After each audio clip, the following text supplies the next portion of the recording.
얼마 전 M2 맥북 에어가 한국에 공식 출시했습니다. 저희도 바로 며칠 전 애플에서 따끈따끈하게 대여해 왔는데요. 새로 나온 미드나이트 컬러 제품이에요.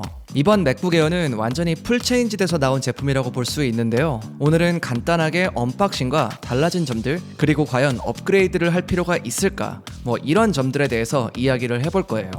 일단 언박싱부터 해볼게요.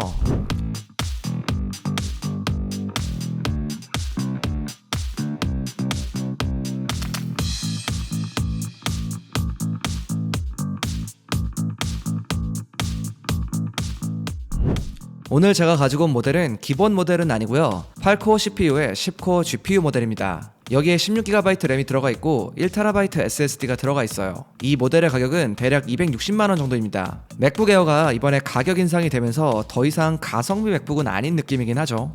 가격을 보면 조금 아쉬운 점이 있는데요. 이번에 가격이 좀 인상이 되면서 원래 기존에는 맥북 에어가 좀 가성비 맥북 이렇게 불렸던 적이 있었는데 더 이상 가성비 느낌은 아니죠. 일단 박스를 열어보면 M2 맥북 에어가 보입니다. 이번에 새롭게 나온 컬러인 미드나이트 색상을 가지고 왔어요. 솔직히 말씀드리면 저는 스타라이트 색상을 가지고 오고 싶었는데 안타깝게도 스타라이트 색상은 없더라고요. 어쨌든 미드나이트도 처음 나온 컬러이다 보니까 굉장히 신선하고 좋긴 했는데 스타라이트를 제가 실물로 봤는데 생각보다 굉장히 은은한 컬러더라고요. 뭔가 기존 실버 색상에 베이지를 한 방울 떨어뜨린? 그런 느낌? 예전에 제가 12인치 맥북을 쓴 적이 있었는데 그때 골드 색상을 썼거든요. 골드 색상 같은 경우는 처음에는 엄청 화려하고 예뻤는데 뭔가 쓰다 보니까 좀 화려해서 금방 질리는 감이 없지 않아 있었어요. 그런데 이번 스타라이트는 그것보다는 훨씬 더 톤 다운된 그런 느낌이 나기 때문에 남녀 상관없이 누가 써도 괜찮은 컬러였어요. 어쨌든 제가 가지고 온 미드나이트 색상도 굉장히 매력있는 컬러인데요. 이렇게 빛에 비춰보면 반사되는 각도에 따라서 색이 조금씩 다른 느낌이 나죠. 밝은 부분에 비추면 네이비 색상이 조금 도드라지고 또 덜 반사되는 부분을 보면 상당히 어두운 다크블루 느낌도 납니다. 확실히 애플이 색은 정말 오묘하게 잘 뽑긴 뽑는 것 같아요. 그리고 열어보면 아래에는 충전 어댑터와 여기에 또 색이 깔맞춤된 C2 맥세이프 케이블도 같이 들어가 있습니다. 이런 깔맞춤 같은 경우는 사실 별거 아니라고 생각할 수도 있지만 뭔가 또 특별한 느낌을 주기도 하죠. 그리고 이 케이블들은 색상별로 따로 구매도 가능하다고 하니까 나중에 믹스앤매치 느낌으로도 연출할 수 있을 것 같습니다. 그리고 아래 매뉴얼이 보이고요. 역시나 애플 스티커도 큼지막하게 들어가 있습니다. 박스 안에는 이 정도가 있고요. 이제 맥북 에어 디자인을 좀 자세히 살펴볼게요. 제품을 보면 일단 굉장히 얇습니다. 예전에는 이 하단에 있는 이걸 패드라고 해야 될까요? 이 패드의 사이즈가 조금 더 커졌어요. 그래서 언뜻 보기에는 기존보다 더 두꺼워 보일 수 있지만 실제로는 오히려 더 얇아졌습니다. 전체적인 디자인이 14, 16인치 맥북 프로처럼 플랫한 모습으로 변경이 되었어요. 왼편을 보면 썬더볼트 포트가 2개가 들어가 있고요. 그 위에는 맥세이프 3 포트가 들어가 있습니다. 이것 덕분에 이제는 고속 충전도 지원을 하죠. 30분 만에 50%까지 충전할 수 있으니까 급할 때 정말 유용하겠더라고요. 그리고 예전 맥북 에어는 포트가 아무래도 2개밖에 없어서 한 개는 충전하고 다른 한 개를 이제 모니터에 써버리면 남는 자리가 아예 없게 되잖아요. 이제는 충전 단자가 따로 있기 때문에 그래도 편의성 면에서는 조금 좋아졌다고 볼 수 있어요. 반대편도 보면 다른 단자는 없고 3.5mm 하이 임피던스 오디오 잭이 들어가 있습니다. 외관은 보시다시피 굉장히 깔끔한 편이고요. 내부를 살펴보면 풀사이즈 키보드가 들어가 있습니다. 화면은 13인치라고 써져 있긴 하지만 실제로 13인치보다는 조금 더 큰 사이즈를 가지고 있어요. 기존 맥북 에어와 좀 비교를 해보면 사이즈는 동일한데 뭔가 화면이 옆으로 그리고 위로 조금씩 더 늘어난 느낌이죠. 베젤 부분이 얇아지면서 뭔가 전체를 다 화면으로 쓰고 있는 그런 느낌이 나요. 거기에 무게도 조금 가벼워졌고요. 기존보다 50g 정도 가벼워졌는데 체감될 정도의 차이는 아닌 것 같아요. 여러분들 기억하시나요? 14, 16인치 맥북 프로가 처음 나왔을 때 이 가운데 있는 부분을 노치라고 하죠. 이게 카메라인데 처음에는 굉장히 거슬릴 줄 알았는데 막상 써보니까 어느 순간에는 좀 적응이 되더라고요. 저는 프로를 쓰면서 이게 어느 정도 적응이 돼버렸기 때문에 M2 맥북 에어에서 이 부분은 딱히 거슬리지는 않았습니다. 그리고 M1 맥북 에어랑 조금 차이점들이 있는데요. 일단 스피커 그릴이 원래 키보드 양 옆에 있었는데 더 이상 안 보이죠. 스피커 그릴은 이 힌지 안쪽에 자리에 있습니다. 이렇게 살펴보면 스피커 그릴이 보이죠. 여기에 힌지도 조금 바뀌었다고 하는데요. 안쪽을 보면 공기가 통할 수 있는 구멍들이 있어요. 일단 에어는 원래 팬이 없는 구조로 되어 있기 때문에 이런 것들을 만들어 놓지 않았나 그런 생각이 들긴 합니다. 디스플레이에도 전작보다 좋아진 부분이 있는데요. 최대 밝기가 100니트 더 올라갔습니다. 기존에는 최대 400니트를 지원했는데 이제는 500니트를 지원하는 거죠. 엄청난 차이는 아니지만 100니트의 차이도 강한 빛이 있는 환경에서는 제법 차이가 났습니다.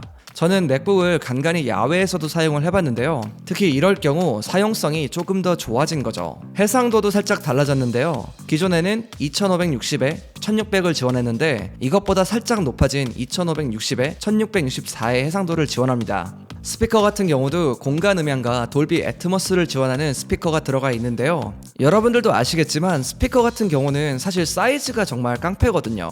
크면 클수록 당연히 더 좋고 큰 소리를 낼 수 있습니다. 물리적으로 작은 사이즈가 들어가 있긴 하지만 소리의 분리감은 제법 괜찮은 편이어서 듣기에는 충분히 좋았습니다. 완벽하진 않지만 부족한 부분을 소프트웨어적으로 많이 보완하고 있는 느낌이에요. 일단 소리를 잠깐 들려드릴게요.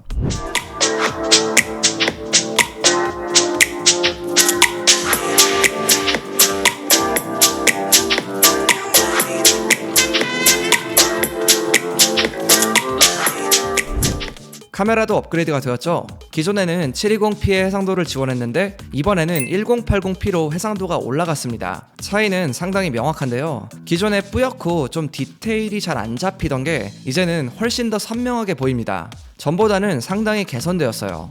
많은 분들이 굉장히 궁금해하시는 부분 중 하나가 바로 퍼포먼스라고 할 수가 있는데요. 저도 개인적으로 굉장히 궁금했던 부분이에요. 일단 제가 며칠 써본 느낌을 딱 말씀드리면 체감상 엄청 빨라졌다라는 느낌은 아니지만 뭔가 기존 M1 맥북 에어에 비해서는 조금 빠릿빠릿하다? 이런 느낌이 좀 들었어요. 최근에 256GB SSD 모델의 성능이 좀 느리다 이런 말들도 많았잖아요. 제가 256 모델을 써본 건 아니지만 실제로 저는 오히려 좀 빨라졌다는 느낌이 들었어요. 이번에 다른 것보다도 메모리 대역폭이 기존보다 2배 더 빨라졌잖아요. 원래는 50GB/s이었는데 이번에는 100GB/s을 지원합니다. 제가 좀 확인을 하기 위해서 여러가지 좀 무거운 앱들을 동시에 다 켜봤어요. 그리고 실행 속도를 보니까 거의 버벅임 없이 웬만한 앱들은 동시에 구동이 되더라고요. 심지어 이렇게 무거운 앱들을 여러 개 켜놨는데도 발열도 사실상 느낄 수가 없었어요. 물론 제가 AK 영상을 가지고 멀티 레이어에 막 컬러 그레이딩까지 엄청 헤비하게 입히면서 연속으로 8시간 이상 작업을 해본 건 아니지만 이 정도 사이즈와 폼팩터에서 충분한 성능을 가지고 있다고는 느꼈어요. 아무튼 제 주관적인 느낌은 속도가 조금 더 빨라졌다는 느낌이 들었고요. 어쨌든 객관적인 데이터도 중요하기 때문에 벤치마크 성능도 같이 보여드릴게요. 벤치마크를 돌려봤는데요. 긱벤치5는 싱글코어는 1894점, 멀티코어는 8747점이 나왔습니다. 그리고 시네벤치의 경우 멀티는 7854점, 싱글은 1584점이 나왔습니다. 전체적으로 벤치마크 결과는 M1 맥북 에어보다는 조금 더 높게 나왔고요. 이 정도면 업그레이드보다는 조금 더 눈에 띄는 성능 차이라고 보시면 될 것 같습니다. 지금까지 전반적으로 좀 달라진 점들을 알려드렸고요. 제가 봤을 때 엄청난 발전이라는 느낌보다는 뭔가 M1을 좀 더 빠르고 또 안정화시킨 그런 느낌이 들었어요.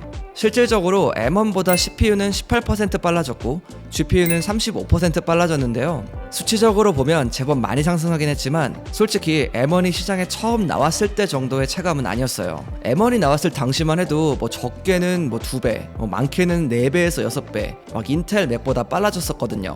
그래서 기존에 M1을 쓰셨던 분들이라면 솔직히 굳이 업그레이드를 막 하실 필요까지는 없어 보여요. 하지만 기존에 인텔 칩셋 버전을 쓰셨던 분들이라면 뭐 이것보다 더 좋은 초이스는 웬만하면 없겠죠. 가볍고 성능도 정말 좋으니까요. 다만 한 가지 좀 신경 쓰였던 부분이 있는데요. 사실 지금 M2 맥북 에어 고급 버전을 고르면 209만원에 공식 홈페이지에서 판매하고 있습니다. 이게 10코어 GPU가 달린 버전이죠. 그런데 한번 눈을 돌려서 M1 프로 칩셋이 들어간 14인치 맥북 프로 기본형을 보면 269만원에 판매하고 있습니다. 여기에는 참고로 더 높은 사양의 CPU가 들어가 있고 심지어 램도 16GB가 들어가 있어요. 거기에 맥북 프로는 포트들도 훨씬 다양하게 들어가 있죠. 디스플레이도 훨씬 더 좋은 성능을 가지고 있고요. 이 모든 걸 생각했을 때 60만원의 차이라면 글쎄요, 용도에 따라 다르긴 하겠지만 저라면 장기적으로 봤을 때 14인치 맥북 프로 기본 모델이 훨씬 더 가성비가 좋은 모델이라고 생각합니다. 물론 사이즈 때문에 에어를 선호하시는 분들도 계시겠죠. 그렇지만 이번에 M2 맥북 에어의 가격이 기존보다는 좀 많이 인상되었기 때문에 조금은 가격적인 부분에서는 아쉬운 느낌이 들긴 했어요. 그리고 또 한 가지 제 추천은, 만약 나는 그냥 라이트한 작업만 할 거다 이렇게 쓰실 분들이라면 차라리 가성비 있게 M1 맥북 에어를 선택하시는 것도 좋은 방법으로 보입니다. M1 맥북 에어 같은 경우는 M1이긴 하지만 여전히 M1도 훌륭한 칩셋이죠. 그리고 가격도 상대적으로 착한 편이거든요. 현재는 139만원의 기본 모델을 팔고 있는데 이것도 원래보다 조금 더 오른 가격입니다. 어쨌든 제 기준에서 봤을 때 이번 M2 맥북 에어는 이동을 자주 하시면서 작업을 하시는 분들, 가벼운 무게가 필수 조건이신 분들, 또 새로운 색상을 이용해 보시고 싶은 분들, 이런 분들이 사용하시면 아주 만족하실 것 같고요. 오늘은 제가 M2 맥북 에어를 며칠 동안 가볍게 써보면서 느낀 점들을 말씀드렸습니다. 궁금한 사항이 있으면 댓글에 남겨주시고요. 저는 다음 영상으로 돌아오겠습니다. 지금까지 별남이었습니다. 빠이.